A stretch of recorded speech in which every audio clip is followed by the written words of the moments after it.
Di sini aku sendiri Amir bakal ngobrol santai bareng Mas Fanani sebagai owner dari Distro Club Store Probolinggo. Nama distronya apa, Mas? Share to Friend Store Share to Friend Store. Tempatnya di Jalan Raya Bromo nomor 1A, Perempatan Kopian, Kota Probolinggo. Oke. Oke, lanjut. Sekarang kita di sini apain, Mas? Ceritanya. Mungkin perkenalan mengenai usaha ini. Oke. Paling jelasin dulu, Mas, backgroundnya apa dulu awalnya. Oke. Kalau misalnya Lihat kamera, Mas, ya dulu, Pak. background saya sendiri, saya adalah lulusan Teknik Industri Telkom tahun 2019. Terus kemudian saya pindah ke Jakarta, bekerja di Toyota. Kemudian 2 tahun kemudian saya memutuskan untuk berbisnis. Bisnis pertama mungkin bisnis nano keramik coating mobil di Surabaya, tapi kemudian akhirnya saya Keramik berpindah mobil. nano keramik coating mobil, Nano keramik. Oh, nano keramik coating mobil. Oke, nice. Terus kemudian saya mencoba peluang untuk masuk ke dunia usaha fashion dan thrift. Barangkali ini adalah sebuah kesempatan yang bagus karena mengingat sekarang usaha thrift lagi booming-boomingnya, lagi heboh-hebohnya. Saya melihat ada peluang di sana. Dia cukup back story-nya. Oh, dia apa ya? Dari Mas dia ada yang mau diceritain nggak? Awal mungkin ya. Oh iya, mungkin berdiri. awal Oke. kenapa kok bisa kepikiran buka ide bisnis baju di Probolinggo ya? Awalnya saya itu dagang kendaraan mobil. Gitu. Ya.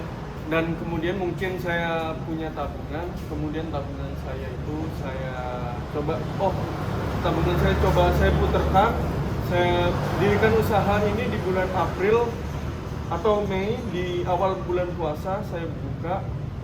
Terus awalnya di bulan pertama dan kedua saya buka di rumah saya. Oke, Mas, lanjut. Kemudian Lanjut. udah dua bulan baru saya pindah, 2-3 bulan karena mungkin tabungannya cukup, jadi saya pindah ke store. Nah, kebetulan yang punya store itu teman-teman saya, jadi kita join lah dan pindah mulai bulan Juli, dan sampai sekarang alhamdulillah semakin lama semakin berkembang sedikit, baik itu penjualan secara offline maupun penjualan secara online. Masnya ini kenapa berani buka toko baju thrift? Padahal kan kayak ini kan waktu-waktu apa ya, PPKM lah, bukannya semua orang itu nggak kemana-mana gitu loh. Kayak kebutuhan primer, masalah tentang pakaian itu kan bukan jadi kebutuhan utama. Soalnya kan kita kebanyakan kerja dari rumah. Mungkin ada alasan tersendiri kenapa kok berani. Mungkin saya memandangnya begini ya, karena saya mengira bahwa produk-produk fashion sekarang itu ibaratnya kan mahal. Orang mau beli juga harus mikir-mikir, terutama untuk produk-produk yang branded.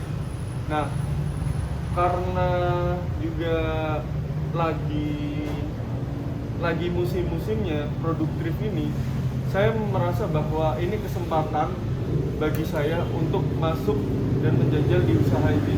Karena mengingat pasar yang tumbuh sekarang di PPKM ini sangatlah besar. Karena mereka punya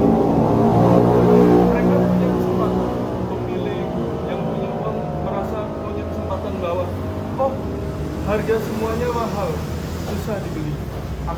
Tapi dengan thrift, dengan harga thrift dan harga miring, saya bisa mendapatkan produk dengan kualitas internasional tapi dengan harga yang miring. Oh gitu Ya, kurang lebih seperti itu.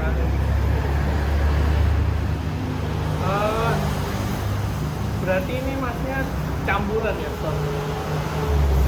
Iya, kebetulan store saya campuran. Dulu awalnya saya nggak jualan thrift.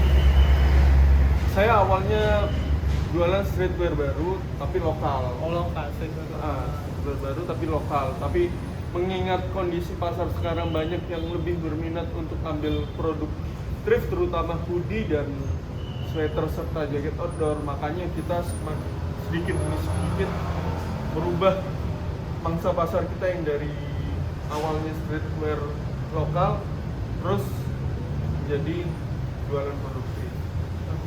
Oke. Apa ya? Udah itu aja. Dari yang mau diceritain lagi. Kalau untuk saat ini sih sekarang itu aja. Kalau dari saya, cuman ya Apa dari Mas sendiri emang hobi kepakaian atau apa sih Mas? Atau enggak? kalau hobi kepakaian mungkin gini. Kalau di tempat saya bekerja kemarin di Astra Auto 2000 itu kita diajarkan mengenai barang-barang yang dipergunakan oleh orang supaya menaikkan first impression orang lain terhadap kita, karena itu berpengaruh pada penjualan. Akhirnya itu berpengaruh sama apa yang kita konsumsi setiap hari. Pengetahuan itu harus kita asah, kita konsumsi. Oh, kira-kira orang yang beli, oh kira-kira orang itu outfitnya pakai apa ya? Terus pakai jam tangannya. Kalau per laki-laki itu kalau dilihat yang pertama yang paling kelihatan mungkin dari sepatunya. Oh, sepatu ya, outfit ya, yang paling Outfit, sepatu. sepatunya. Terus yang kedua mungkin dari pakaiannya. Pakaian. Terus yang ketiga mungkin yang jadi trend yang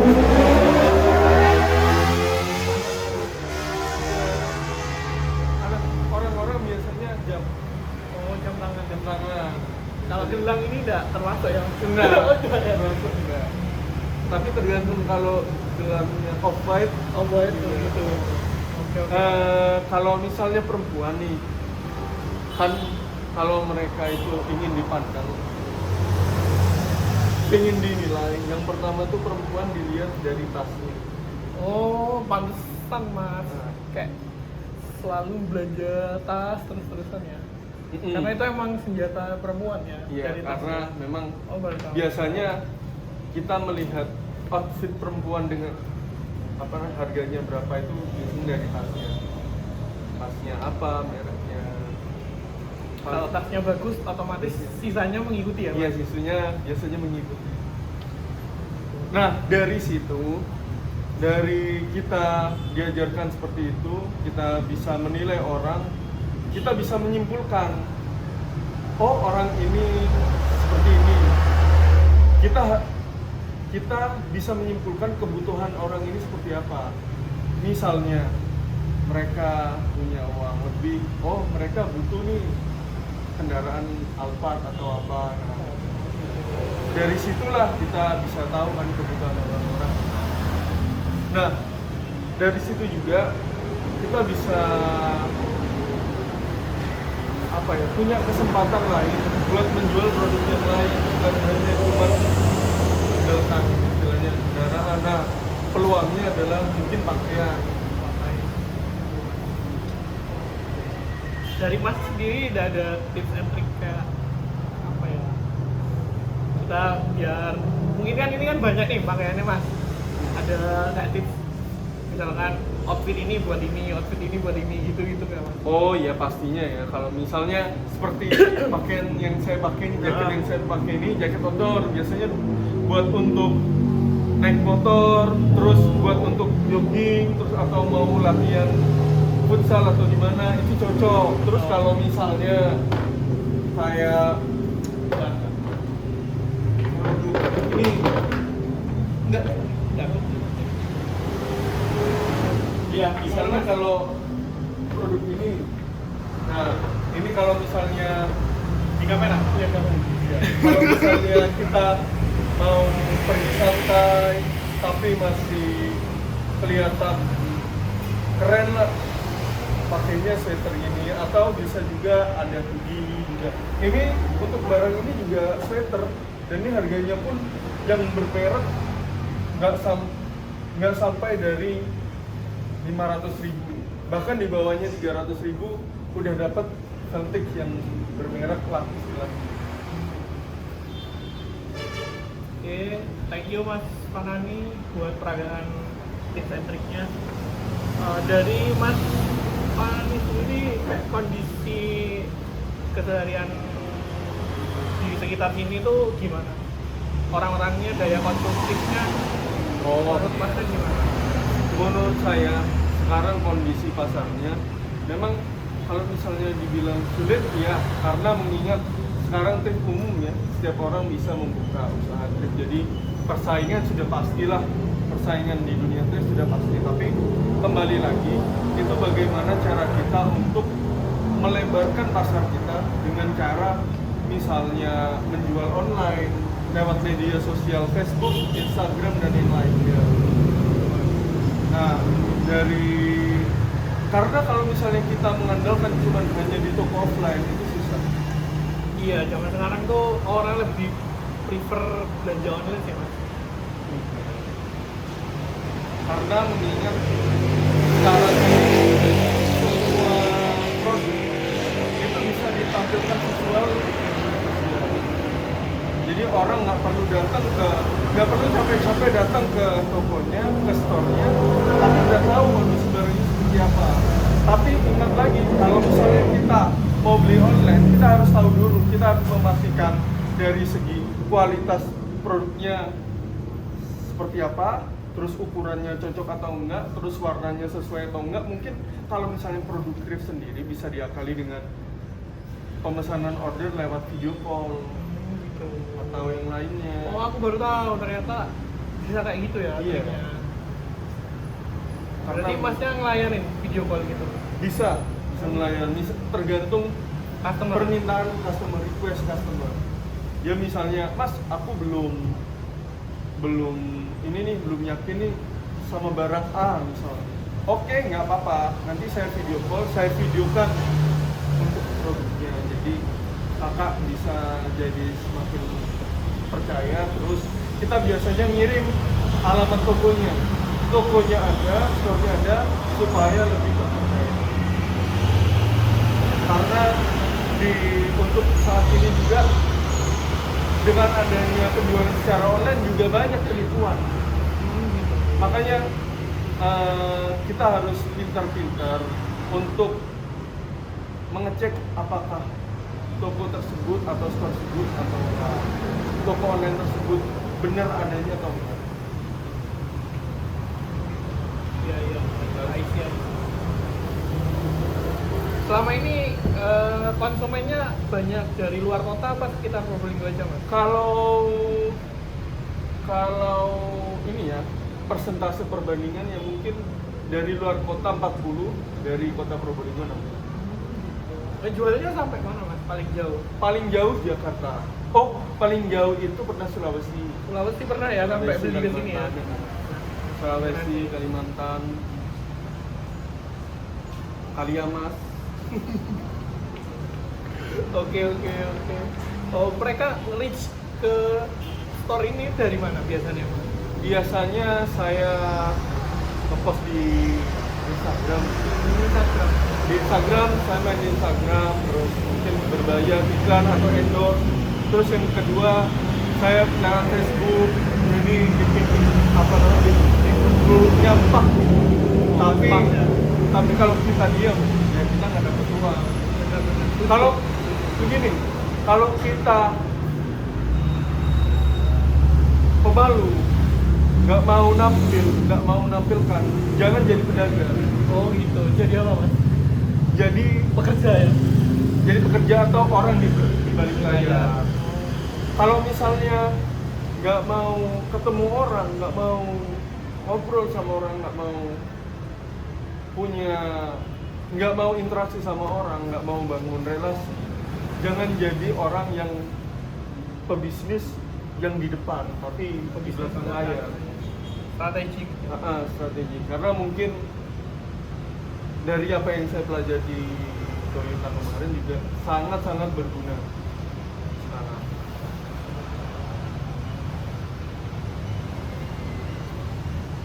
Ada lagi? mungkin kalau ini bukan masukan ya, mungkin apa namanya saran dari kita lah, iya. dari saya pribadi. Sekarang ini semuanya sulit, semuanya susah. Tapi kalau misalnya kita nggak mencoba, kita nggak tahu ujungnya di mana. Kalau kata Sultan Muhammad Al-Fatih, Ya, Mas. dia mengatakan begini, jangan pernah kamu mengatakan mustahil jika kamu belum mati mencobanya. Belum mati mencobanya. Iya. Maksudnya gimana itu, Mas? Jangan pernah kamu mengatakan itu mustahil jika kamu belum mati pernah. mencobanya. Belum mati. Belum mencobanya. Jadi kalau bilang mustahil, coba dulu. Coba dulu ya. Possible with do, impossible with try. Oh, ya. Mantap, keren quotes terakhir dari Mas Farhan. Itu yang diajarkan sama kepala cabang saya itu. Possible with do, impossible with try. Oh iya. Infoin lagi dong Mas, ini di mana tempatnya?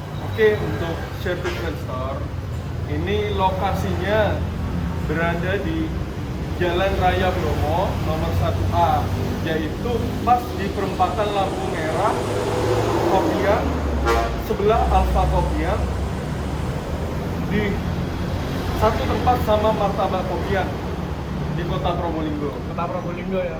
Dan buat teman-teman yang mau order online mungkin juga bisa menghubungi di nomor 081 23 0812 8321 1653. Nanti langsung tak taruh di deskripsi Langsung di bawah ini atau di deskripsi. Di deskripsi Mas, di Siap. Oke.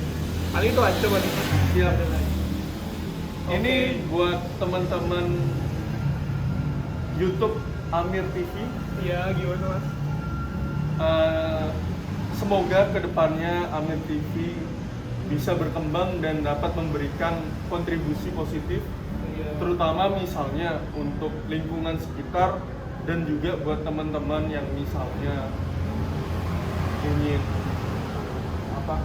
wirausaha atau apa. Jadi kan channel Amir TV ini bisa membantu orang lain iya. dan berguna, bermanfaat. bermanfaat buat orang lain.